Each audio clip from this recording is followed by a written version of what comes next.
podcast. That is the San Francisco Bay Area zone, The Conspiracy. Saxophone and vocals by our guest, Paul Somerville. We talked to him in the last podcast. We're going to get some of his killer advice in this podcast. You are not going to believe what we're going to talk about, how helpful, pertinent the information is. He's going to tell you what you need to know about kickstarting scooters, single versus dual motors, different types of throttles, tires. We're going to get into tires. You won't get tired of our tire conversation, I promise. Paul Somerville, yeah!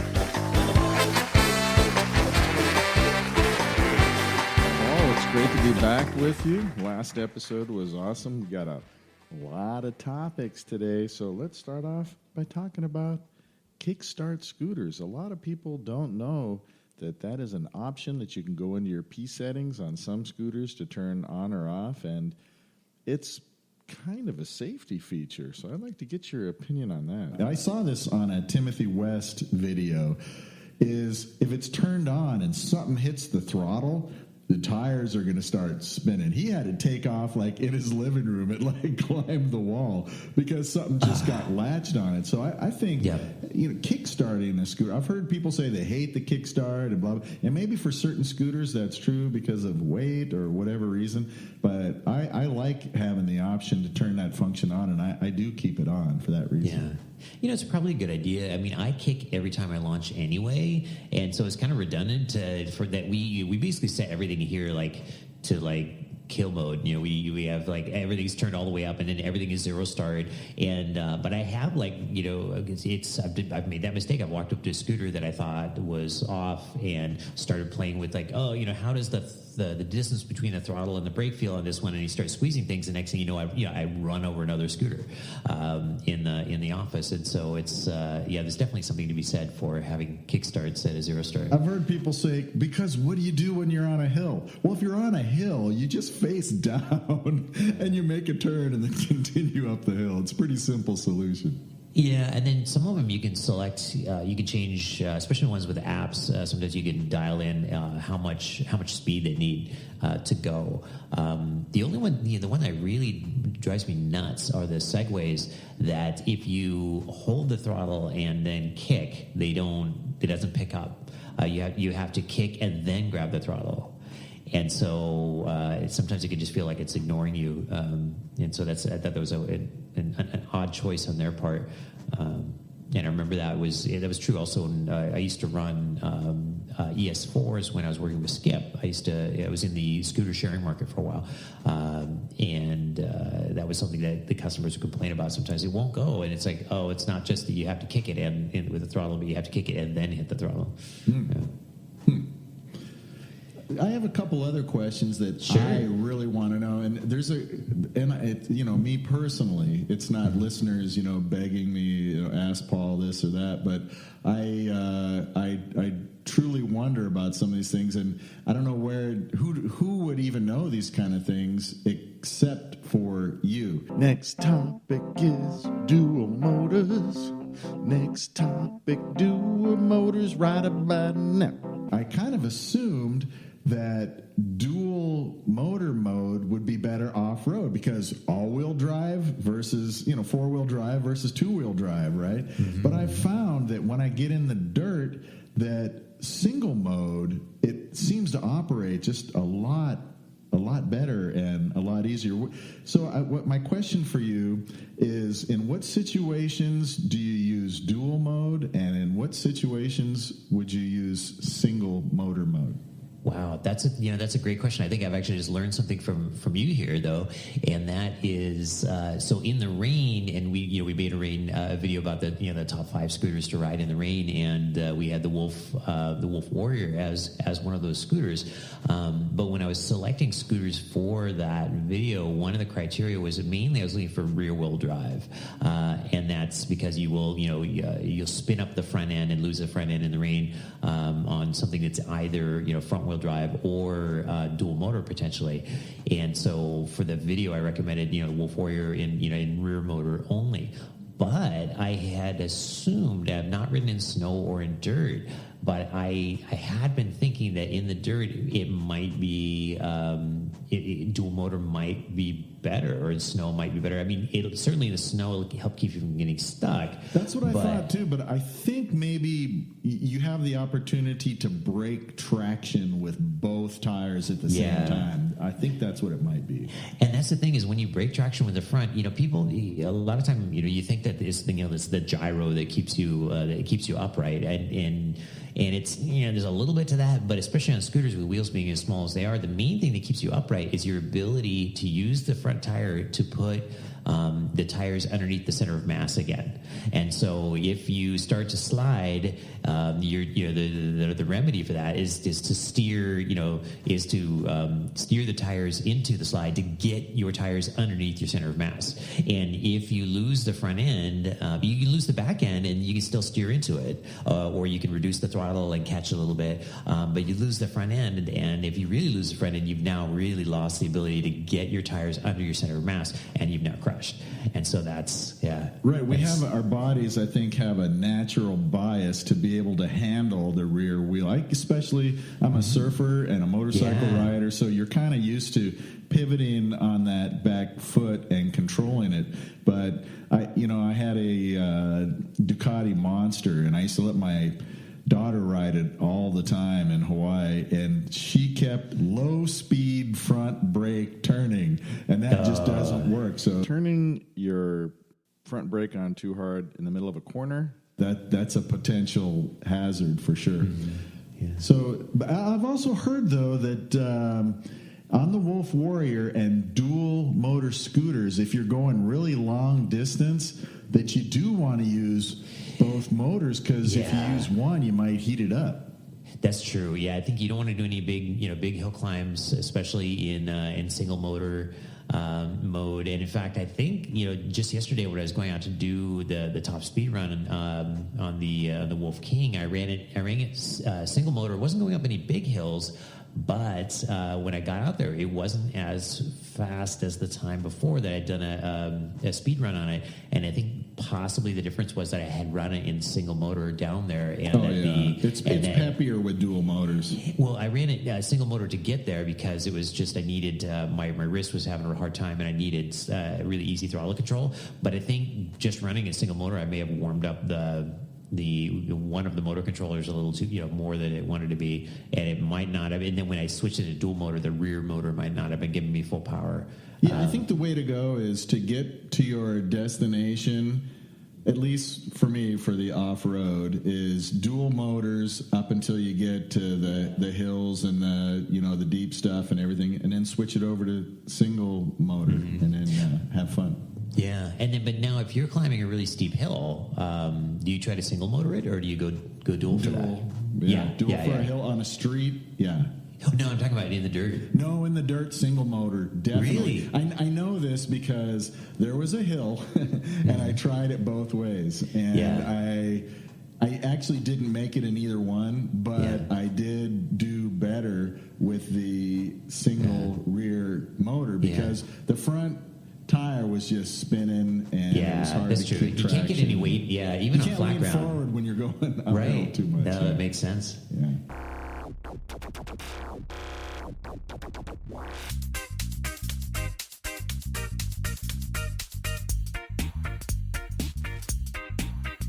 We got power. We got power, y'all. We got power from ESG. We got power. We got power, y'all. We got power from ESG.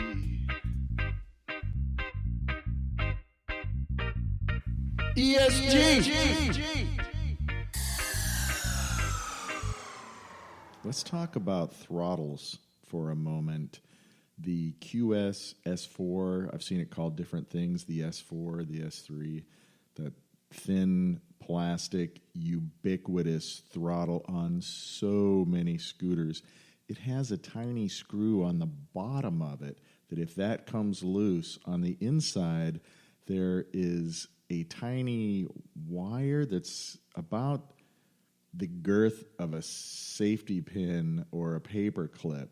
And it really takes two people. If that screw becomes loose on the bottom of your throttle, you really need two people to go in there, one person to hold one end with needle nose pliers while the other person threads it around a little peg and into a hole.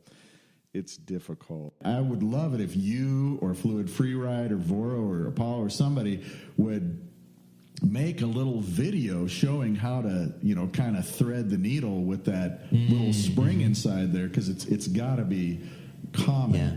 But I'd like to have your opinion on that, and is there any way maybe somebody could come out with a throttle that you could replace the QS S4. Sometimes they call it the S4, QS S3, what are different names, but you know what I'm talking about. It's on 80% of scooters probably, because I would love to just unplug that thing and plug in something decent. I'd be willing to pay. So it is kind of amazing how so many different scooters and how prolific that that one throttle is. And then the mini motors, it's definitely it's a little nicer to me. It's like when I'm really riding it though, I don't really notice that much difference between them. And I think it's time. It's time for something else. And the only one I've seen really doing something else so far is Inokim. They have kind of their own. They're kind of doing their own thing. I mean, you've got the Segways, Ninebots. Have their own thumb throttles and things, which are okay, but I would just love to see more options in terms of like twist throttles, more thumb throttles. Yeah, and now Voro does have some options. They're the E-Move. What is it? Cruiser? Not the Cruiser is the one that's just a little smaller than that. The Tour. Thank you. The E-Move Touring. That one, it's the 2020 update. They have a plug-and-play throttle on it, so you don't have to the earlier one. The wire would go way down into the deck, and so it'd be kind of a big deal to change it. And then the 2020s and newer, you can swap out the throttle. You can have a trigger, a thumb, or a twist. And we all tried it, and I think we all liked the twist throttle the best. It was pretty nice.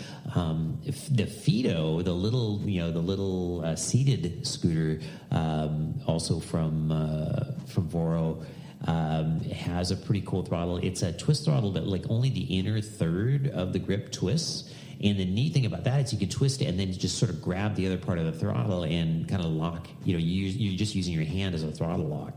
And I like that one a lot. I think that would actually be my very favorite because it also kind of guards against that thing where you grab the throttle and accidentally turn it, because 2/3 of the throttle or 2/3 of the grip doesn't turn at all. It's only that inner third, and so you're kind of unlikely to twist that by accident. And that's on the Fido?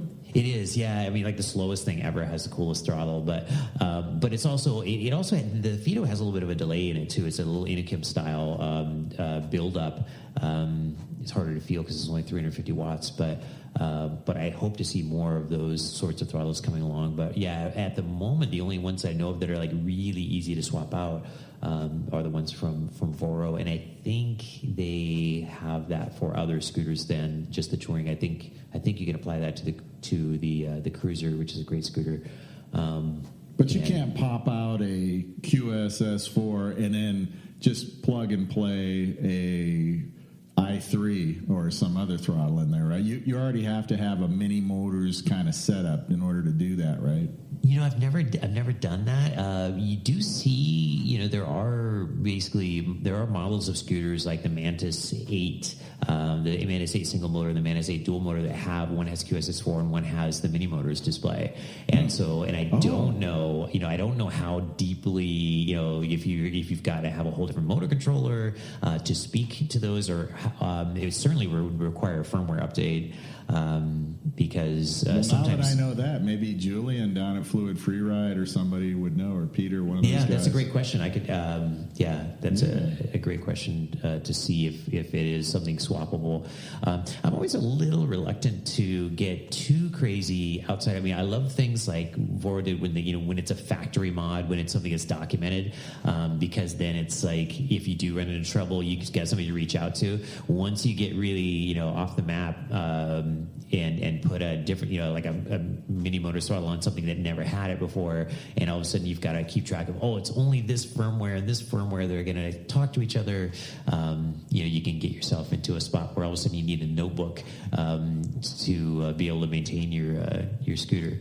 So not an episode goes by that I don't say buy from a reputable dealer. You think you're saving $100? You're not. I watched a YouTube video the other day. I don't remember who it was, but it was a scooter guy who'd owned scooters for 5 or 6 years, and he had 4 or 5 scooters. And one of his older scooters got a flat tire, and he could never figure out how to get the tire off and get it changed. And so for 2 years, that scooter has been sitting idle because of a tire. So my next question is, I know you're a wrench, and you worked for Lime and other big scooter companies, and now you're with the Electric Scooter Guide. Which scooter have you come across that is the easiest tire change? Oh, that's easy. Both the Inokim OXO and OXO. And the reason is you don't need to take the wheel off. It's amazing. The single-sided swing arms, I made a little video clip. Actually, I don't know if we ever published that video clip. I think we used this. It was part of the live show where we show swapping it out. And I think it was 10 minutes start to finish. And that was with some explanation. And it was also the first time I'd ever done it. Yeah, that was the live show on the deep dive or whatever on the Inokim OXO. It showed you in there changing the tire, yeah. And in fact, I'm just getting ready to do a tire change on an Apollo Ghost right now because we got a pinch flat on ours, and they were kind enough to send us some tubes. Thank you, Apollo, for that. And so we'll see. I haven't done it yet, but we'll see how that process goes. Yeah, the Inokim. That's why it reminds me of a Ducati. Yeah, it's kind of like a Ducati of scooters. And it's so interesting. I mean, we called it an exotic scooter, and it's like it's just it's unique enough to make it really interesting because it's like everything else, not everything else, but so many other scooters are. You see so many parts that are common to each other, and that one it's just like the single-sided swing arms. I mean, I think I've seen them 1 or 2 other places, but they're just everything on it's such a signature.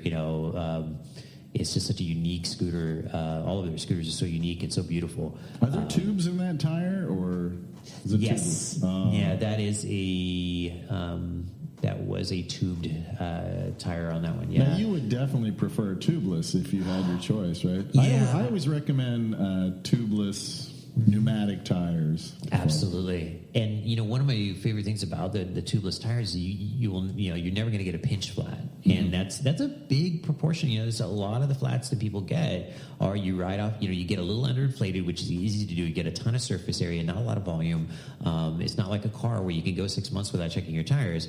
A scooter, within a couple of weeks you can be really low and not know it, and then you go over a curb and boom, you pinch your tube in between the rim and the tire or the ground, and it cuts to little snake bites in your tube, and now you get a flat tire that's actually pretty hard to fix with slime, partly because the cuts could be down at the rim side and not at the outside where all the slime spins to.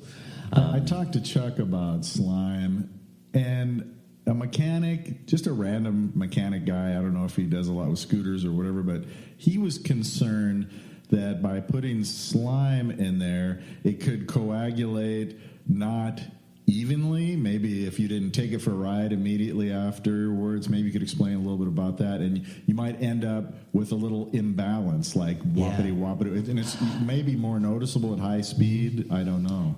You know, the funny thing is they actually say the opposite. They say that it helps balance your tires. And now it is important to spin it right away. That's something I think they don't emphasize enough in the instructions, that you really need to. The best way that I've found to do is I put it up on a box, and especially on cruisers that have, scooters that have cruise control. You just initiate cruise control, set a timer, come back in 20 minutes, and it's going to have done its thing. And it works for both tubeless and tubed tires? I think it works better on tubeless, but possibly one of the reasons for that, in fact, probably the reason for that, is that tubeless, you're only going to get punctures on the sort of the riding surface of the tire, and that's where the slime goes when you spin it. With the tubed tires, when you get those punctures, they tend to be kind of like a snake bite, and they're going to be on the sides where the rim cut it, and it's going to be more likely even on the bottom of the sides, like right up against the rim. And when you spin it, the slime's not going there. And so I had one recently where I slimed it and it didn't work, and I actually put the scooter on its side and ran it for 20 minutes on completely laid on its side with the back rear wheel running, and then completely on the right side, and that helped. And that's actually the one I'm getting ready to take apart. I'm going to cut that tube open and see, where did the slime get to, where did it not get to. But back to the balancing. I've done a little bit of wheel balancing. That's a subject that is kind of interesting. As the scooters get faster, it becomes of course you have, Paul. It becomes a more important thing. The faster you go. And when I tried it, when I slimed this one scooter, I checked it to see. None of these scooters are perfectly balanced. The tires are not perfectly balanced as they arrive. And I put a bunch of slime in there, I spun it, and it didn't feel like it balanced itself any better than it was before. Whereas the Harley guys, the rental companies for Eagle Rider and the Harley rental companies, they will pre-slime. They've been doing this for like at least a decade. They would pre-slime all their tires before they would go out for rental. Pre-slime. So before they have a problem, they would just, like when they were brand new, they would fill them up with slime and set them off, and they like to do that because they felt it would help balance the wheels. Wow. And then if somebody did pick up a puncture, it would just not turn into a problem.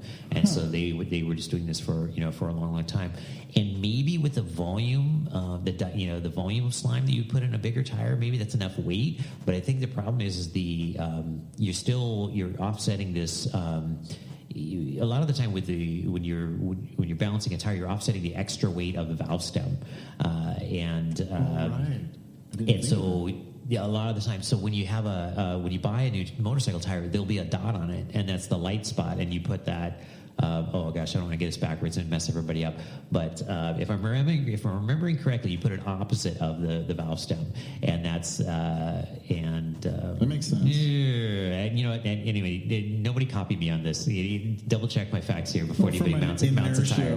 But there is a light spot, and they mark the light spot, and then you have to orient it correctly relative to the stem. And but I just don't think there's enough mass for the amount of slime that we get into these scooter tires to, if there is a balancing effect, it was not apparent. It didn't. I saw no improvement. But I also don't think that you'll get a big lump. If you live somewhere really, really cold, and your scooter sat for a long time, it could actually get kind of thick and on the bottom, and then take a little while to smooth out after you get rolling. That's what I was thinking. It would just, if you let it sit still for a long time, and it was. Yeah, that it might start sliding down on the inside. I don't know how well it bonds to the tire. But it's not going to dry out really, because there's just not there's not that much air inside the tube, and so it's not going to. It really doesn't dry up until it comes out and meets the outside air. It needs a lot of air to dry up, and so it will stay liquid pretty much forever in there. But I think in really cold weather, it might be a little bit of a womp until it warms up. But I think it warms up pretty fast. Mm-hmm. The Electric Scooter Podcast. It's happening now. So since we're on the subject of tires, one thing that I've always been interested in as far as developing new products and continual quality improvement is Honeycomb Wheels. I wonder if they will ever get to the point to where they're almost as good as tubeless. I know Ben Fox, he likes the solid wheels and the Honeycomb wheels. If you're not into maintenance and you're a major, you just want a bulletproof scooter, you're willing to compromise, in Las Vegas streets where it's hot and there's gravel and around all corners because we don't have curbs everywhere. It's just out of the question for me. And also I've heard that if you go into a long skid, like an emergency stop, that you will then develop a flat spot on the wheels. But have you seen any progression in Honeycomb wheels or ridden anything that has a Honeycomb wheel that you thought, hey, this is not so bad? Yeah, that's a great question, and because I have a huge preference for pneumatic tires. I just spent my whole life racing bicycles and racing motorcycles and all that, and it just I feel like I really feel the difference. But I do get it. Like for folks that just you need to get to work every day, you just want to get this tool to get where you're going. You can't beat a solid tire for that sort of peace of mind that it's not going to do anything bad to you. And then what you mentioned about the flat spots, I've seen that, and that's horrible. Like you get a brand new scooter, and I won't name names, but we have a scooter that was it went out for some testing, and the person who was riding it did a pretty heavy stop on the rear tire, one big long stop. And it kind of ruined the scooter for me after that. I didn't want to ride it anymore because it was just and it's it's something about the compound that they make out of those tires where they're trying to compromise the compound. It has to be structural, but it also has to be your tread. It's it just doesn't hold up the way that the tread and pneumatic tires hold up. You're buying it for the low maintenance aspect, and before long you're changing tires. I wish some company would come up with a tire that is just a great combination of the two. I have an electric skateboard. It's called a Backfire Ranger X2, and it's an off-road electric skateboard. And I love the Honeycomb tires on those. They're great. Yeah. Zero maintenance. They feel good. I just glide across grass like it's not even there. It's wonderful. I love those. Yeah. One of the other disadvantages, and those are probably pretty firm, so I'll bet those don't soak up too much energy. But one of the other disadvantages that people don't mention very much about the solid tires or the Honeycomb tires is that they do have a lot more rolling resistance, and so you'll get a noticeable impact on range. And then, in fact, and then this is probably in the noise, but the really small difference is the tubeless on the other end of the spectrum are supposed to have the least rolling resistance because you don't have the friction of the tube and the tire kind of rubbing on each other as things flex, so it doesn't warm up as much, and that heat is coming from inefficiency. We're just getting some incredible information from you, Paul. I got to tell you, this interview is beyond lived up to my expectations. It's amazing because I'm only worried that there's something as soon as we hang up, and I've got your email address. Yeah, I'm always here. Oh, why didn't I ask him that? Because there is literally nobody. I mean, even if I call Fluid Freeride or Voro or whatever, as good as they are, these are things that really, as far as I know on planet Earth, only you can answer. There might be some guy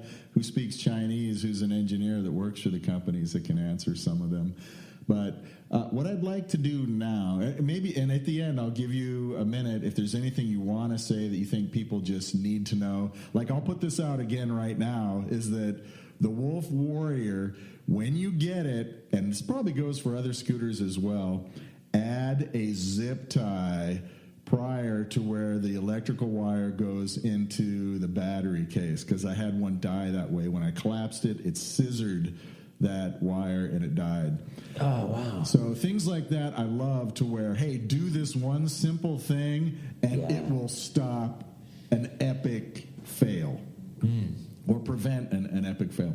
So you can, while you're thinking about that, I'd like to do something now that I call rapid fire, and there are no wrong answers. I'm just going to say a word, sometimes 2 words, and you can say yes or no. You can say 2 words, you can say 3 words, or you can go off on a rant or tangent. It's up to you. I'm just going to say a word, and you say what comes to mind. Fire! We play with fire! Rapid fire! Rapid fire! Fire! Fire right now! Are you ready? All right, I'm ready. Motorcycle. Fast. Scooter. Efficient. Night ride. Bright lights. You really need lights to avoid out driving what you can see in front of you. Just to stay alive. Yeah. Yes. Beast or commuter? Oh gosh, Beast is it's all Wolf and Wolf King when I think Beast. Wait, was it so Beast or commuter? Yeah, like would you jump on the? I'm Beast all the way. Yeah, I am as well. I'm with you, bro. But I would commute on it. So I love commuting, and I would definitely commute on a Beast. Mm-hmm. On or off road? On for me. I look like my buddies used to. One of my racing teammates was a world class dirt bike racer. He would do the International 6 Days, which was like this incredible enduro. And I was really, really fast on the pavement, and they would just think it was hilarious to take me out and put me in the dirt and watch me like try to hang off of a dirt bike, because it's just the opposite of what you do. Yeah. But dirt bikes skills do translate to being able to control a skid. If you can do it in the dirt, it's when that emergency situation happens on the road, you're a little more prepared. It doesn't go the other way though. Dirt bike guys are amazing. You take them and put them on the pavement, and they just get it. They adapt, and all those dirt bike skills just go. It's so good. If you know dirt, then you really know what to do on the pavement. Take something from the pavement and put them in the dirt, and they have no idea what they're doing. And it's definitely me. I look pretty goofy in the dirt. Most important accessory, and I'm not talking about a helmet, like some kind of dongle or something hanging off of your scooter or something that. I was going straight for helmet, of course, and then. Oh gosh! What's more important than your head? Yeah, and really. So you used to always say helmet. So in the AFM, in the pits, it was strictly enforced. You had to have helmet, boots, and gloves if you were on a motorcycle. And they used to joke that hey, you can be naked for all that we care. Other than that, and just cover those things. And so Robert Kennedy, one of the most famous moments from when I was racing, when he celebrated his a championship win one time by doing a full lap of every row of the pits in only a helmet, boots, and gloves. And they call him the streak. Yeah, your head has a few important accessories like, I don't know, eyeballs, a mouth so you can eat stuff. Yeah. But I did just buy an amazing set of gloves. Tell me. And they're by Held. Held they're the gloves I used to race with when I raced motorcycles. They are, by most accounts, the best motorcycling gloves in the world, the best brand. Is that H-E-A-L-D? It's H-E-L-D. H-E-L-D. Yeah, they're hard to find. They're very expensive, and depending on which exact model you get. And then I just got out of like bald eagle skin or something. Just about. They have a combination of it's kangaroo leather, which is really thin, so it gives you great feel, but it's also like really, really tough. And then that's the main, like the palm of it. And then there is, it's got titanium knuckles. It's got some super fabric. It's probably like ballistic nylon stuff. It's got some Kevlar in there, I think, in the lining. And then it's got actual stingray in the palm of it, like stingray leather. Yeah, it's pretty out there. Two animals that don't often meet each other in nature: the kangaroo and the stingray. And the strategy with the stingray is it's kind of a shiny, hard surface, but it wears like leather, but it will slide. And I think that's the reason I broke my wrist was I posted basically. I planted when I fell, I was going slow enough and at just the wrong angle that my wrist sort of just planted and just took the whole force. And broke. And when I was racing, I used to always have the Held gloves back then would have little brass buttons across the palm, and those were made to slide across the ground and not hook up and give you a lot of traction. They would get incredibly hot when you crashed at high speed. It really, really hurt, but it was better than the alternative. It was better than breaking or scuffing your hands. I've seen motorcycle seats made of Stingray. Why don't they make an entire rain suit out of kangaroo? So when you fall off your motorcycle, you just bounce right back up. Yeah, they actually make the really high end, like MotoGP leathers. I think they do actually use some kangaroo, maybe a lot of it on those, just because it is so durable and so light. From what I've seen of Australia on nature shows and that, there's no shortage of kangaroos. Yeah. I don't think there's people going to be crying. Well, PETA and things like that, I guess, people that don't like to see animals harmed. It turns out that from time to time in California, there are issues. Apparently, there are one or two species of endangered kangaroo, and it's hard to tell. You can't tell by looking at the leather which species it came from. And so there have been times and where it was hard to get the gloves that I like, because they just filtered out all kangaroo because they couldn't figure out how to filter out for the endangered ones. So and there's got to be kind ways, like, I don't know, kangaroos that die naturally or get hit by one of those, those trucks that are like trains that go 120 miles an hour through the outback for 14 hours at a time. I'm sure they pick up a couple stray kangaroos on the way. Mm-hmm. Okay, here's another kind of trivial question. What color I'd like to hear this, for scooters and motorcycles? What color? That's a good one. I mean, black is so ubiquitous. Feels like everything is black. You know what I really miss? I really miss on the Apollo scooters was the blue. They've gone kind of black and white now, which is striking and it looks really cool. But I kind of miss the blue. That was I love the pattern decks they had. Well, eMove has the orange and the purple. Yeah, and that's I don't know. I applaud them for kind of going their own way there and having some character and some color.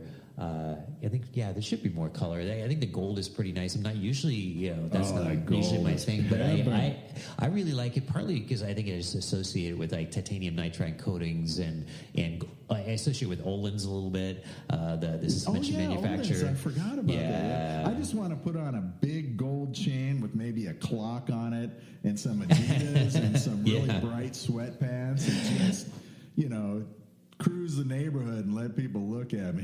Speaking of Adidas, I don't know if you caught the intro a few weeks back where I actually named the Wi-Fi here at the studio. I called it out that the Wi-Fi here is all day I dream about scooters. Oh, that's great. Adidas, it's an acronym. I didn't catch that. Yeah. Here's the last question I have for you. I do have more, but we're over 70 minutes here, so we're already 2 episodes, and I know you're a busy guy. Your favorite band? Oh, gosh. It's a really rare, really obscure band. It's called the Velveteen. It's or pronounced the Velveteen. It's a Bay Area band, and they are San Francisco Bay Area band, an indie band. It's been around for quite a while. A bunch of different albums. Every album is really different from each other, but just really, really, really good. It's kind of, it ranges from like sort of Radiohead to Death Cab for Cutie. They've actually toured with Death Cab for Cutie, really, really good band. Well, those are 2 bands I like, and you didn't really hesitate. I wrote that down, by the way. I am going to listen to them. Just like Chuck asked me to listen to, or suggested I listen to, Start Wearing Purple. Because when I asked him his favorite color for scooter, he came up with purple. The previous question was your final answer blue? Was that your favorite? Yeah, I love blue. I think I would. It's a cool color. I got a blue car now for the first time. Oh, yeah, what are you driving? It's a BMW. It's 2016 435i. Oh, and our family car for the first 5 years after my son was born. He's 6 now. And so what's he driving?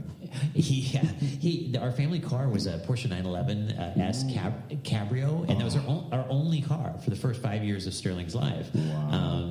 Because my wife doesn't drive at all. She's a city girl and just never had any need for driving. And And then, being in the city, we just don't drive that much and don't drive that far. And so I was able to keep the 911. Actually, I bought the 911 when we got pregnant with him. Other people sell their 911s when they have their kid. What color was it? I really wanted a blue one. It was black. Okay. Blue Porsches are very hard to find. Yeah, I like the yellow.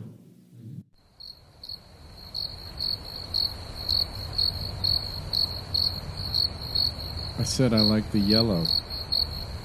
Yellow Porsche. Paul? Paul. All right, you don't like the yellow. That's a cool color for Porsche for me.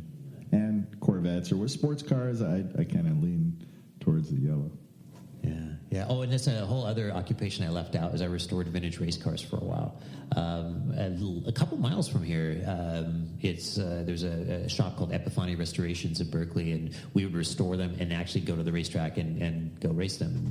And I would occasionally get tasked with transporting $1 million car like across the Bay Bridge, and like it would be just I get tossed the keys on a 65-degree sunny day, and like, okay, I got to drive this convertible across the bridge and drive it, swap it out in the garage of one of our clients, and then drive a different convertible back. It was pretty great. It's actually, for me, riding a convertible, cool weather and cranking on the heater is optimum. People think it's, the hot, sunny days, get out there in a convertible. It's actually, for me, it's cool days. Yeah, and warm nights. Cool days and warm nights. For me, that's what convertibles are all about. Where I loved riding? I used to have a BMW Z3, and Monterey and Carmel, California. Oh, it's cool weather, beautiful Coastal scenery. Oh, yeah, good stuff. Well, hey, Paul, do you have anything you want to plug or anything you want to talk about or anything that maybe we didn't cover? No, I just wanted to thank you, so much for having me on the show, and be happy to come back and do it again sometime.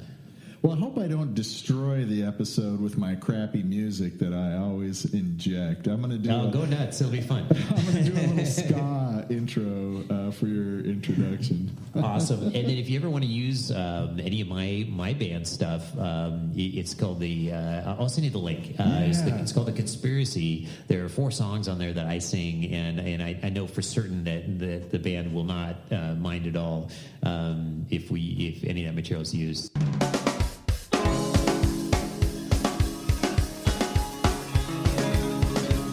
Yeah, man, The Conspiracy. Check these guys out. Yeah. Featuring Paul Somerville of the Electric Scooter Guy. And now, back to our show. So, get your music. I understand Metallica, and they had a big documentary about it and everything. But one of my favorite bands is a band called Ween, W-E-E-N. Oh, yeah. They encourage people at their concerts, and I've seen them live a number of times. Pull out your recorders, your video cameras, get our music out there, because if somebody hears it, somebody's going to say, listening to one of the 8 people who listen to this podcast might go, wow, that was a killer song. And of course I'll give it props. I'll say that was The Conspiracy, with Paul on vocals. I would think as a band, and I'm a guy who plays music too. I've been in a couple bands as a bass player, and I do my own stuff at home just for fun. But you want your music out there. You want more people to listen to it. Then if you play live, The Conspiracy, I've heard of them. They do kind of a ska thing. And something we did actually, or Josh Staples, the founder of the band, did. He's actually the bass player for the Velveteen, my now favorite band. When they kind of wrapped up the band, The Conspiracy, and decided, we're not really going to do that anymore, he took all 4 albums or so and just put them online for free. And so I'll send you that link. And I can use those in the show. Absolutely, yeah. Oh, thank you. That's awesome that you're giving me permission. No, it was our own label, so and so there's no other folks that are going to reach out or stop it. So So if you want more people also to listen to The Conspiracy, tell them listen to if you want to hear snippets of our music, listen to the Electric Scooter Podcast. Yeah, there we go.